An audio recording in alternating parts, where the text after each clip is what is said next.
মাছের ডিমটা হলুদ নুন দিয়ে মাখিয়ে নেব।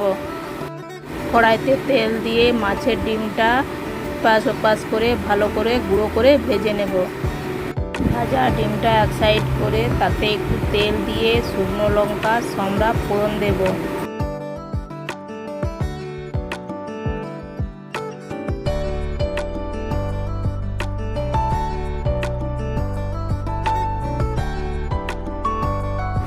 ফোড়নটা ভাজা হয়ে এলে তাতে কাঁচা আমটা দিয়ে দেব।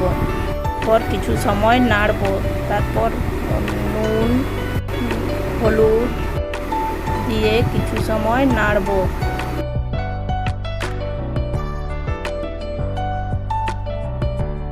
তারপর পরিমাণ মতো জল দিয়ে দেব।